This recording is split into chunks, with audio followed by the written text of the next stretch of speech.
I'm going to show you specifically how to conduct different appointments this year right now for you to make more money during AEP. I'm also going to give you several different creative prospecting ideas. When you stay with me, I'm going to give you some extra bonuses, some extra secrets and tips, things that I haven't shared before that you can do this year to have your best AEP ever, right? So let's dive in. So the first thing I want to talk about is how to conduct some actual appointments.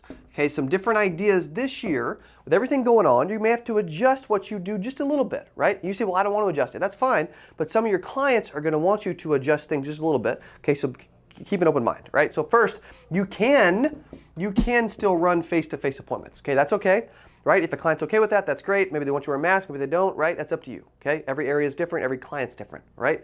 Simply though, I know a lot of agents that are still going and scheduling. I know an agent right now here in Missouri that has 8 appointments today and 8 appointments tomorrow out in the field, right? I also know another agent that has like 12 appointments in office the next 3 days in a row, okay? So think about that, right? Face-to-face, still a good alternative, right? The next one is Zooms, okay? I'm big on running a Zoom appointment, virtual appointments. I love doing that, okay? And some agents are starting to do more of that, which is okay, right? It can even be a phone call. I'm gonna give you a couple tips when you're doing a Zoom, okay? I had an agent I was talking to for 3 minutes the other day on Zoom, and I looked at her and said, hey, what do you notice about me on Zoom? And she said these 3 things. She said, you focused and you talked 100% about me instead of about yourself, right? So rapport. You were also very engaging because you were always asking me questions and you were very engaging. She said you were also always smiling and leaning forward, right? Body language is extremely important on a Zoom. You're on video. I love doing them on video, by the way, right? Even if your client doesn't want to turn their video on, it's okay. Turn your video on. Now, if you're in your pajamas at home, you know, and you got Mickey Mouse on the TV behind you, maybe don't turn your video on, okay? However, if you want to be engaging, help that rapport factor, right? All of this, everything I'm going to talk about, it's a relationship, okay? They can buy Medicare from anyone on the planet. Why you? The relationship is the #1 piece. Never forget that, okay? Never forget that. So Zoom's fantastic way to do that. You got to think, a lot of clients that are aging into Medicare 65, 66, 67, 68 years old, they're used to being on Zooms for work previously, right? They're used to FaceTime now a lot more, right? They're used to etc. Okay, they're on social, right? The next thing is, if you have an assistant, here's a couple things that assistant can do to help you get some more sales, right? The first thing is, if you don't want to do face-to-face, you don't want to do Zooms, they could at least schedule calls. And when you're doing a call, you can keep it shorter. You could literally do like every 30 minutes. I mean, agents could literally go for 10 hours and you could have 20 calls scheduled for one day, because a lot of agents have hundreds of clients to get through or even thousands of clients to get through, and they're worried about being able to help all those. Well, I mean, you know, I think you could talk to at least 100 people per week if you strategize and you implement some strategies and you're smart about it and you're thinking ahead, right? If you have a team and downlines and LOAs, whatever, that can start to change. But just in general, start to think about how you can maximize your time, and you scheduling all of your own stuff, maybe it's not the best way to maximize your time, right? Okay, so there's another idea. Also, I'm excited to share this one, which is virtual events. Okay, our industry's behind. Most people are not going to do this. If I was you, here's what I would do. Okay, I would specifically, and I'm gonna talk about it a little bit more in a second, but I would specifically try to update as many of my clients as I could, and you could get them to bring a guest. You could actually promote it with ads, etc. And you could get more people. You could promote it to all the leads you've ever worked that you didn't sell, right? So you could get more on it. And I'm going to talk about more of that in just a second. I got some crazy ideas that would be really good from a prospecting standpoint. I'm going to give you 3 super creative prospecting ideas. Maybe you've heard of, maybe you haven't, in just a second. Okay, so stay with me. The third is I want to actually talk through the appointment process, because the appointment process, it's not like your whole appointment changes when you're selling someone turning 65 in July versus October. However, it kind of does in a few small ways, right? Because we always talk about warm up, fact find, present, close, cool down, right? It's a little bit different. And I'm going to give you 3 R's that make a lot of sense for what you're doing. Okay, 3 R's. Okay, the first R is still rapport. Again, relationship is the number one piece. Super important, always be building a relationship. Second is review, right? You want to review and compare what they currently have, and then you want to make a recommendation. You want to recommend what you feel is best and what you feel is next, right? Rapport, review, recommend, and go ahead and make that recommendation. I'm missing an N, okay? I'm talking fast, okay? Rapport, review, recommend, right? In your professional opinion, here's what I would do in your example based on everything that we're looking at and comparing to all the different plans, right? Rapport, review, recommend. Very simple. Anyone can do that. If you get to where your appointment is getting overwhelming, you don't know what to do, or if you're new to Medicare sales, etc., 3 R's, they can absolutely help you do that. Now, I want to go over some creative prospecting ideas. This is going to be one of them that I'm going to update you on. It's going to make a lot of sense, and it's going to be cool. Okay, so the first one of the 3 is a local Facebook ad. Right? And you want this to be educational focused. Most people, when they do something, they're all about, you know what I mean? It's like an infomercial and they're trying to pitch, you know what I mean? They're doing all this stuff. Make it educational focused during this time. People need answers, people have questions, and here's the things that I'm going to tell you to focus on, okay? From an ad standpoint, you want it to be, from the education, you want it to be about new updates, and this is for anything. This could be for, I mean, you could use this specific data that I'm providing to you right now for a newsletter, a piece of mail, an email, whatever. It doesn't always have to be ad related. These are some ideas that make a ton of sense from a marketing perspective, okay? So it could be new updates. It also needs to be, this will help you, by the way, it needs to be time sensitive, right? That's what I call, it creates some urgency, and it makes a lot of sense. Okay, so make sure it's educational focused, right? You're trying to provide value. Like when I do these videos for YouTube, I don't get on and pitch you guys. I simply provide value about 5 times a week. And it's always educational focused, which is why you keep coming back for more. Okay, the same thing for your clients. So think about that, right? That's the first one. The second one, which I absolutely love, is the virtual event. Okay, virtual event. And what it is it's a educational, again, everything's educational focused. You'll get the trend there. It's an educational webinar, but what I would have done, or what I would do right now, is I would send, I would make sure that all my clients knew. Maybe I'm mailing 3 letters. Maybe I'm sending 3 emails. Maybe I'm posting on social, right? I'm kind of trying to think of all these different ways to get as many of my clients on one virtual, or what I would do too is, because they may not be able to attend one, I would have 3 free educational webinars, different days and times, by the way. I wouldn't make it, oh, it's got Tuesday, Wednesday, and Thursday at 6. What if the kids have games? What if they have church, right? So maybe it's a Tuesday night, maybe it's a Friday morning, and then maybe it's a Sunday afternoon, right? Change it up, okay? 3 different variations, but I would do 3 different live webinars. I would get it out to as many of my clients as possible, and I would want to update all of them and here's the point, right? Here's the point. You want to update that client base on anything that's new or changing, okay? New or changing or changes, okay? And also, it allows you to do it in a group capacity instead of having to do it one by one to 2,000, okay? Also, at the end, you can have them go ahead and schedule, okay, a free 10-minute review, and you can do that by tying it all into a landing page and Calendly, et cetera, okay? So, those are specifically how you can tie in a virtual event where you're blasting it, right? Webinar style. I've got 3 free educational events to update you on everything for 2021. Okay, so that's the second idea.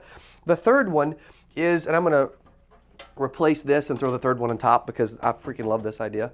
The third one is, I always want to have a hit list if I'm releasing something new, especially if if this is your first AEP, you know 50 people that are on Medicare. Okay, everyone knows 50 people on Medicare. I could ask Dylan behind the camera, I need 50 people that you know or that you or that your parents know that are on Medicare by the end of today. I guarantee you he could complete that list. So can you. Okay, hit list. Maybe we should do that, Dylan. Go ahead and start. Okay, hit list. Also, you can get referrals. Okay, also you can get referrals. I'm giving you 7 prospecting ways to make these numbers a reality. Okay, current clients. Every single one of your current clients needs to receive an email, a text, a call, and they need to receive a piece of mail. And they may need to receive 2 pieces of mail. Okay? Every single current client needs to know what you do. And they need to know that you can help them with a solution that they're already having a problem with. They need help. It isn't hard. Your current clients, let's just say you have a book of 100 current clients, I bet 40 of them need your help with this. At least that many. So maybe you're off to maybe you're grabbing those 47 apps just from your current clients, and then you've instantly got 12K in revenue next year, just like that, like clockwork, because you worked your current clients. Okay? But everything I'm doing, you could use for everything else and not just Medicare. You could use it for everything. So that's why I'm going over 7 different ways right now. First thing is current clients. Unbelievable opportunity there. If you don't have any current clients, then you may want to keep listening, okay? Second way is warm market. You need to create a list of everyone that you know. I mean everyone that you know. You will thank me later. Don't think twice about this. Just do it. Everyone that you know needs to be on a list. And then you need to reach out to them to see if they need help and also who they know that also needs help. So let's just say the call went like this, okay? I'm gonna give it all away today, okay? Aunt Betty, I'm helping a lot of seniors this time of year with everything going on. You know, I don't even think you're old enough to have Medicare, right? No, I'm not. But you probably know one person that's probably 65 years or older or that's also on Medicare. Am I right? I don't know. Well, think about it for a quick second. If you had to think about it, who would you say? Had to pick one name. Well, you know what? I've got a friend that's 66 that I play bingo with every once in a while, and she could probably use help with, she's on Medicare. Great, right? That's a referral. Everyone in your market needs to receive a call, a text, a Facebook message, and a freaking mail piece. Whatever data you have on them. If you can just call, text, and Facebook message, that's fine. But you have to do something. I'm telling you, this activity will add up. You will get business because you're active and because you're thinking outside the box and you're trying to do stuff that other people are unwilling to do. So that's the first thing, Adam. Okay? Current clients, warm market. Now, events. Joey's doing an event where he's sponsoring a local event. Okay? That's a great way to get your name out there. You could maybe throw an event. You can maybe throw a client appreciation. I know a local agency that had about 300 people at a local client appreciation event, and they're going to write more business than they know what to do with from that. Not only on their own clients and help their own clients, but also all the referrals and the attention, everything else, and the friends and people they brought to that event, right? Or maybe there's local events in your community that you could sponsor or be a part of. Joey's going to be a big sponsor and have a booth at an event because he's just thinking bigger, right? He's a stud. You could do a local, event that you put up on Facebook, or maybe every week you're going to be here answering questions. Maybe you're doing a mailing, whatever. There may be an event that you could do to get a lot of attention in your area, okay? So think about the power of events. I love events. I think events can be super powerful. I think they can be a big help, okay? The fourth way is leads. You can get leads through my company, Secure Agent Leads, for Medicare season because you're in Success Society for $15.99. All we ask is that you do at least, 50 to 100 leads, okay? If you can't do that, I'll honor whatever you can do.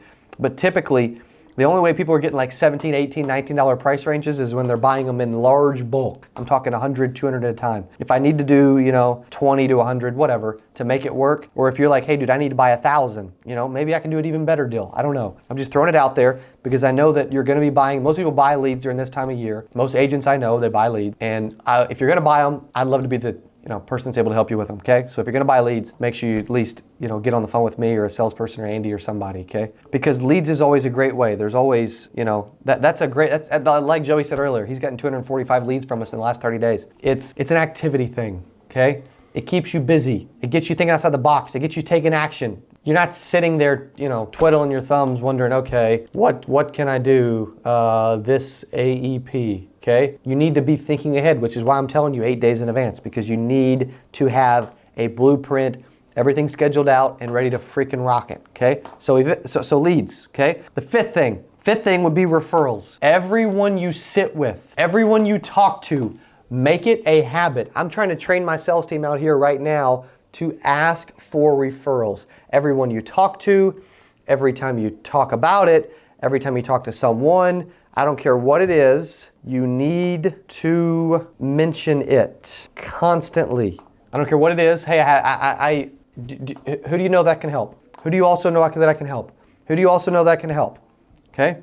Don't forget about referrals. It's a big piece. That's number 5. Every person you talk to, you should ask. It should be habitual. It should be a freaking habit, okay? Remember that. It's number 6, networking. Networking is a super powerful way. Maybe you've got a networking group that you're a part of or that you can get a part of. Maybe there's local events in your community that you just need to be a part of and you need to be talking to people nonstop, right? Maybe you've started your own networking group in your own local community with people that are in real estate and mortgage brokers and, if you're PNC, then a life and health agent, vice versa, elder law attorney. Like there's people that you can be networking with and learning from all the time, Geraldine, okay? So networking. The 7th thing is social media. During this time of year, people are thinking about insurance. So on your social media, you need to be putting up a video every single day. Get so active. I'm talking about even on your stories. Get so active this time of year. I'm talking for 47 days. If you take out Sundays from October 15th to December 7th, you've got 47 potential working days,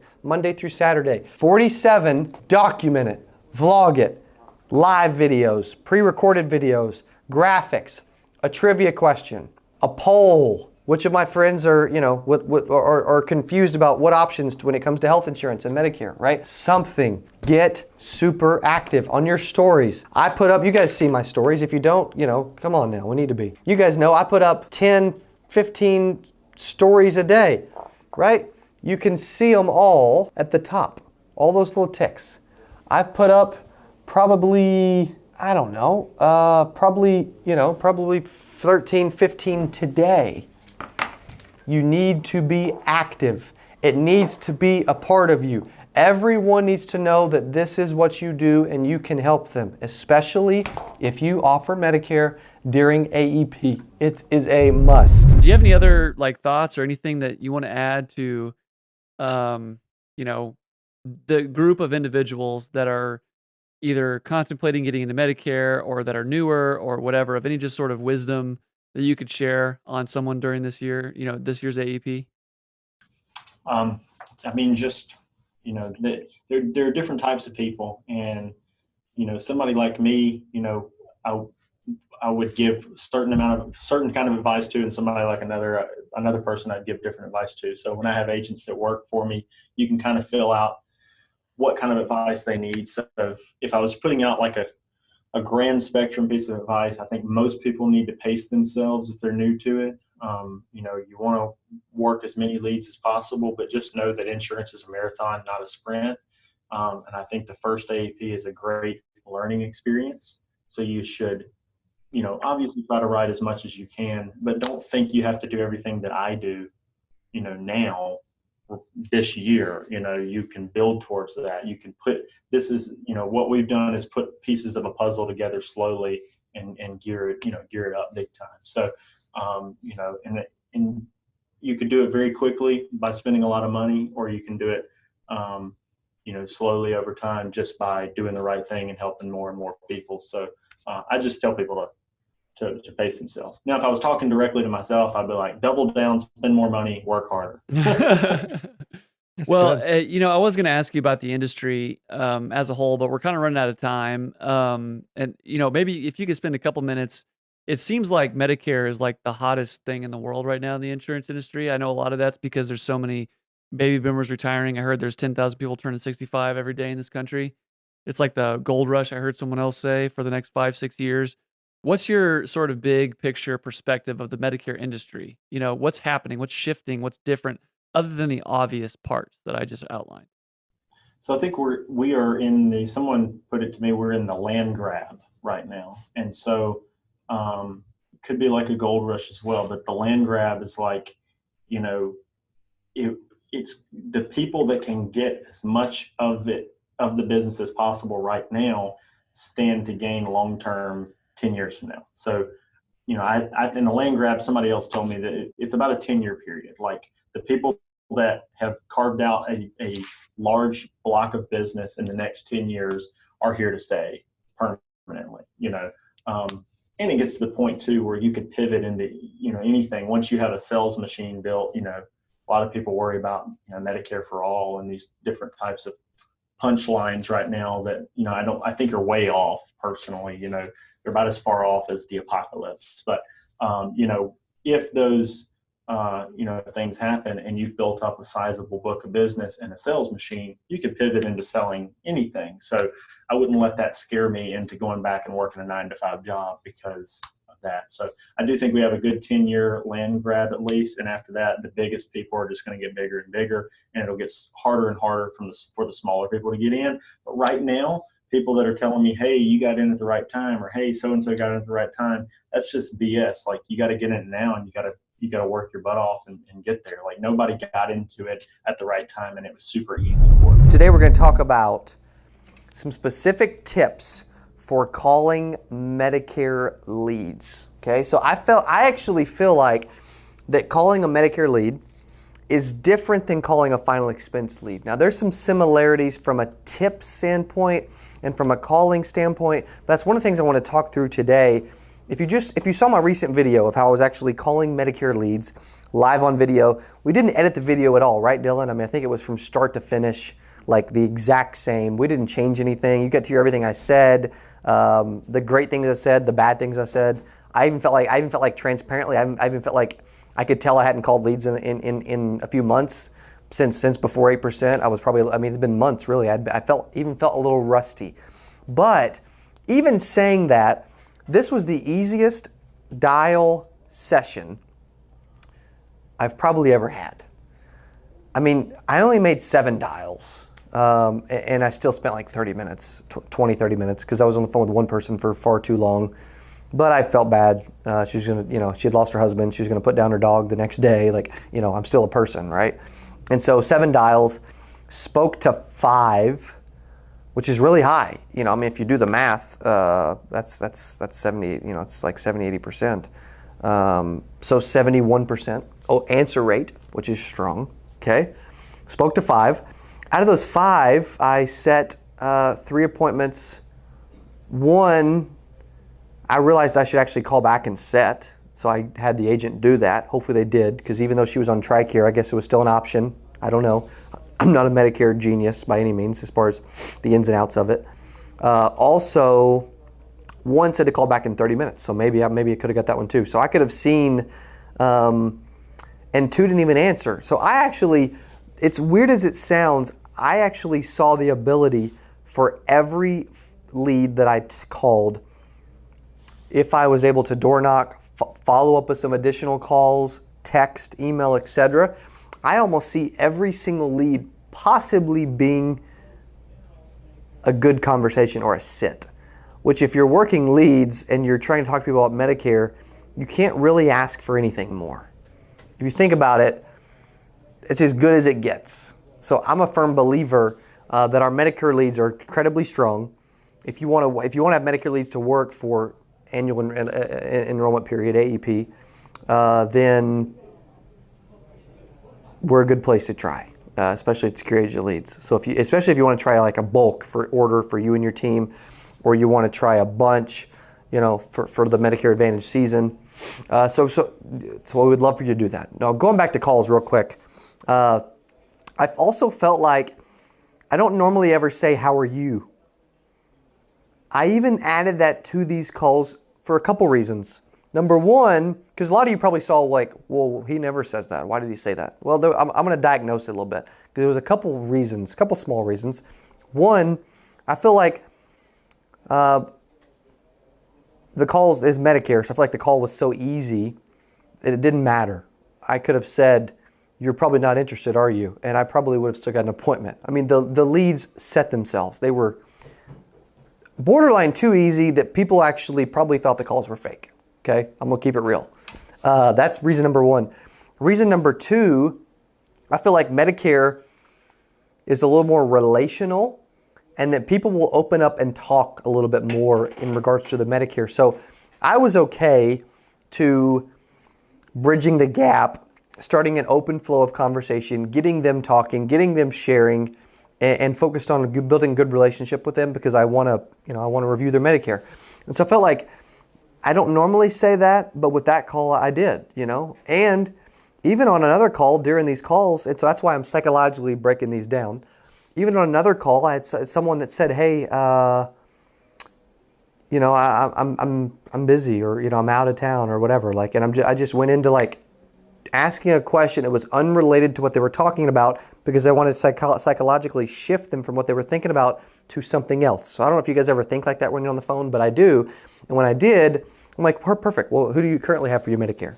Or what's concerning with your Medicare, right? Why did you reach out? And so by doing those things, occasionally, you can see it end up helping your case to take them off of what they're thinking about and keep them on the straight and narrow of here is the point or the purpose. So I just feel like when you're calling Medicare leads, it's a little more relational. It's okay to get them talking. It's going to be a little longer call sometimes. But I feel like if you can't set at least half of the leads that you get from our Medicare leads, especially after you're able to actually work them multiple times. That was the first time I ever called any of those leads, especially if you're able to call them the appropriate amount 5-6 times that when they don't answer, and actually text and actually email, and end up door knocking because it's general Medicare. You can door knock Med Sup, so why can't you door knock general Medicare? You should set half, because I think I would have probably I think I actually could have sat down or had meaningful conversations with probably 5 or 6 out of 7, which is insane. Okay, so those are a couple things I also noticed from a tips standpoint. Okay, I also noticed that when I was calling these, I still kept the same structure. Okay, Betty. I didn't say, "Are you Betty? Is this Betty?" Betty. This is Cody. Kept it really simple. Hey, I'm getting back to you about your request for the new Medicare information. That was recently. I'm assuming that you remember doing that, correct? Because some agents are like, well, I don't have favorite color. I don't have a security word. I don't have a favorite hobby, or I don't know what to ask them. It's like to get engagement, because I like to know it's them, say my name, I'm getting back to you phrase, then ask a question for engagement. So that's the question. If you don't have a color, come up with a question, which is, hey, that was recently. I'm assuming that you remember doing that, correct? Yes, I do. Excellent. Well, I'm the local field underwriter. I'll be in your area on Friday. Is morning or afternoon better for you? It's that script that I'm saying and reciting right now is the easiest script you could ever read. Anyone can have success. Anyone can set appointments. Anyone can set probably half of the leads that they get, and probably end up talking to probably 3/4 of the lead, 80% of them, maybe more, maybe higher, maybe 90% on some orders. And I've still got the rest of that batch that I'll probably call a few weeks too late, and I'll still get appointments. It's that simple. So that's one of the things I want to jump on and talk about today is as far as tips and working leads and what to do and what to say, etc. It's not complicated, but you need a script to follow. You need to realize that it's okay to get them to talk. It's more relational. It's Medicare. I even think for Medicare, it's okay for how are you? Final expense, I just kind of want to get into it. I really don't want to ask that. But for Medicare, I kind of learned that, hey, it's okay to do, right? So, Dylan, any questions related to this yet? Let me see. I know we haven't been rolling that long, and we're probably going to be a pretty brief episode. I'm on YouTube, and we got several watching. Thanks for the viewers, but no specific questions yet. Same for Facebook? Okay, cool. Perfect. I was driving in this morning, and I was thinking about, all right, it's AEP. I almost shot a video in my car. I probably should have. I forgot. That's just how my brain works. If I don't do it immediately, it's vanished. And I thought, you know what? It's AEP. And so I want to challenge Medicare agents right now.